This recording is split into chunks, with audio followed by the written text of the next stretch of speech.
dreaming about all the things you finally have a chance to go do and enjoy in retirement. That's what life's about for me.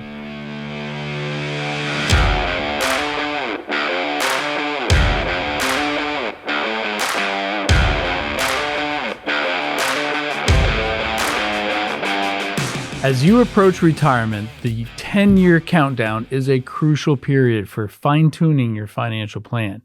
Now, I like to use examples and metaphors to illustrate things. So I want you to think about when you go on a major trip. If you're flying somewhere, usually that's where you try to make up the best time by far, right? You're cruising along at, 500 miles an hour. I guess that's how fast commercial jets go. But what I want you to maybe picture the last years of your work to be like flying in that plane.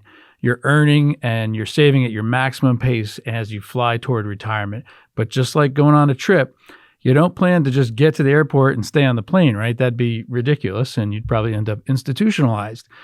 No, instead, you plan on each consecutive step after that. You get your luggage, you take an Uber, rent a car, whatever. You take your car, your Uber to your airport, to your hotel, your Airbnb, wherever your final destination is.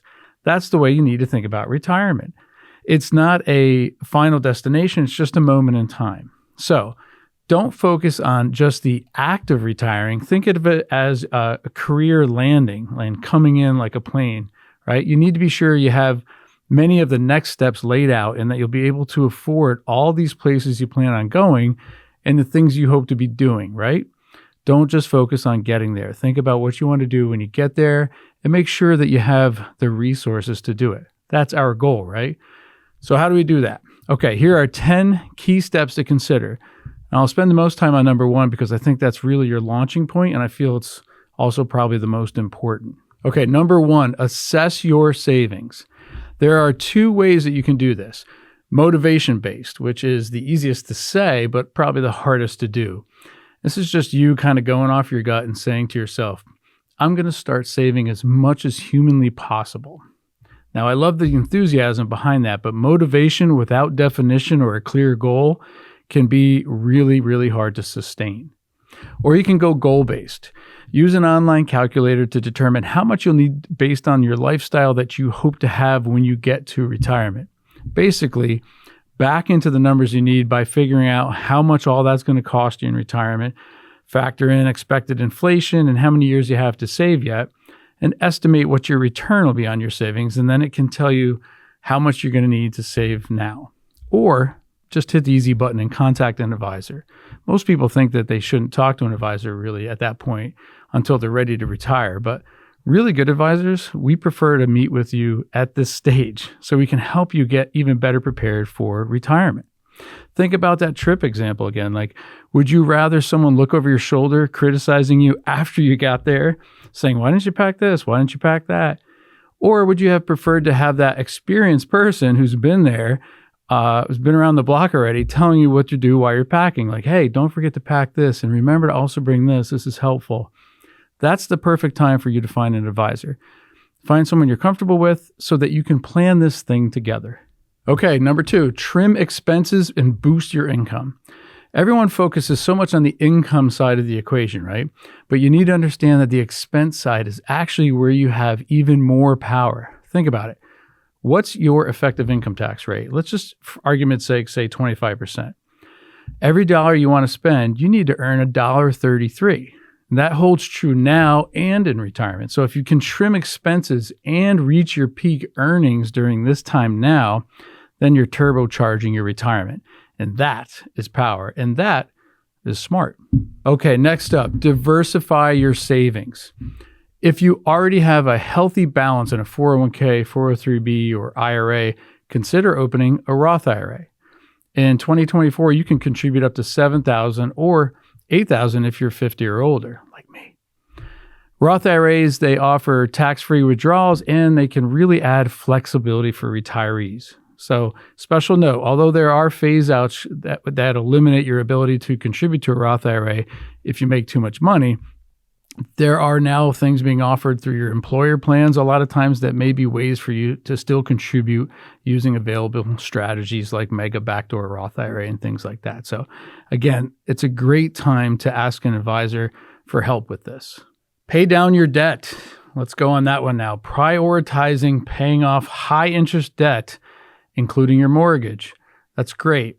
Now, there's good debt and there's bad debt, right? I'm not against using debt. In fact, it can sometimes be the smartest choice, but I am against debt using you. Remember, whoever's lending you money, they're making money off of you. That's not a bad thing, but what are you getting in return?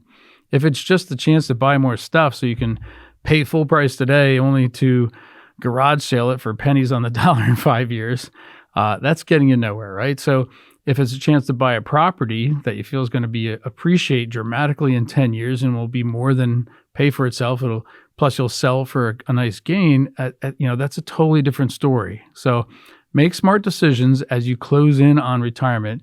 Your margin for error is less than when you were 30 years old. I want you to, number 5, assess your job security and consider your occupation stability. And I'm not talking subject to AI or anything like that.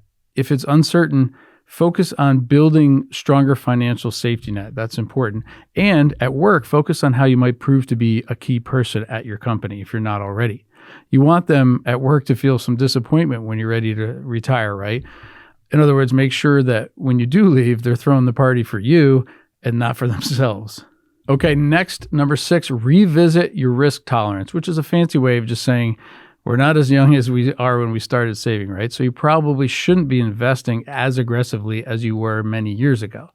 If you haven't already, consider adjusting your investment portfolio to align with your risk tolerance and your retirement goals.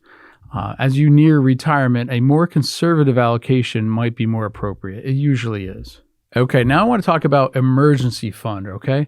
Build an emergency fund to cover your unexpected expenses during your retirement. Aim for 3 to 6 months worth of living expenses.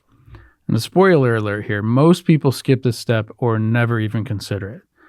Be better than most people. It will help you rest easier at night and actually enjoy your retirement. Okay, now we're talking legal and estate planning. Weird stuff happens, people.